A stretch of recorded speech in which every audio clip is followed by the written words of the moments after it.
যুক্তরাষ্ট্রের ঋণের বোঝা বেড়ে চলছে দ্বিগুণ হারে। 2026 অর্থবছরের শুরুতেই দেশটির কেন্দ্রীয় সরকার যে হারে ঋণ নিচ্ছে তাতে অর্থনৈতিক চাপ আরও বাড়তে পারে বলে আশঙ্কা করেছেন বিশেষজ্ঞরা। সাম্প্রতিক এক প্রতিবেদনে জানিয়েছে কংগ্রেশনাল বাজেট অফিস অর্থাৎ সিবিও, চলতি অর্থবছরের প্রথম 5 মাসেই যুক্তরাষ্ট্রের কেন্দ্রীয় সরকারের বাজেট ঘাটতি আরও $1 ট্রিলিয়ন বেড়েছে। অর্থাৎ এই সময়ের মধ্যে প্রতি সপ্তাহে গড়ে প্রায় $50 বিলিয়ন করে ঋণ নিতে হয়েছে সরকারকে। ফেব্রুয়ারি মাসের বাজেট পর্যালোচনায় দেখা গেছে শুধু ওই মাসেই মার্কিন সরকার $308 বিলিয়ন ঋণ নিয়েছে। ঋণ বাড়ার সঙ্গে পাল্লা দিয়ে বাড়ছে সুদের বোঝাও।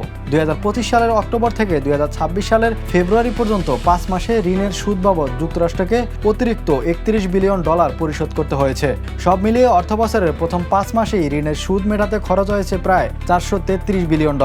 বর্তমানে দেশটির মোট জাতীয় ঋণের পরিমাণ প্রায় $39 ট্রিলিয়ন।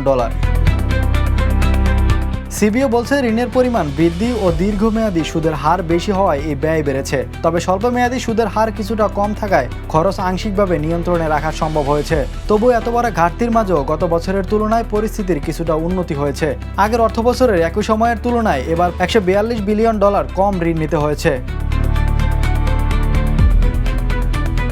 বিশেষজ্ঞরা সতর্ক করে বলেছেন পরিস্থিতি দীর্ঘমেয়াদে ঝুঁকিপূর্ণ হয়ে উঠতে পারে। কমিটি ফর রেসপন্সিবল ফেডারেল বাজেটের প্রেসিডেন্ট মায়া ম্যাকগুইনেস বলেন, চলতি বছরের যুক্তরাষ্ট্রের ঋণের সুদের খরচ $1 ট্রিলিয়ন ছাড়িয়ে যেতে পারে এবং 2036 সালের মধ্যে তা $2 ট্রিলিয়ন পৌঁছাতে পারে।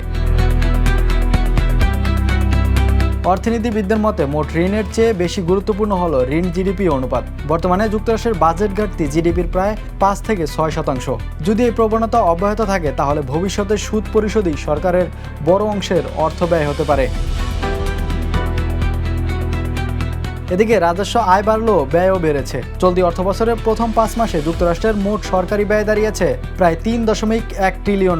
বিশেষ করে সামাজিক নিরাপত্তা, মেডিকেয়ার ও মেডিকেড খাতে ব্যয় উল্লেখযোগ্যভাবে বেড়েছে। বিশেষজ্ঞদের মতে দ্রুত ঘাটতি নিয়ন্ত্রণে আনা না গেলে ভবিষ্যতে জাতীয় ঋণ বড় অর্থনৈতিক চ্যালেঞ্জ হয়ে উঠতে পারে। Imran Hossain, the news.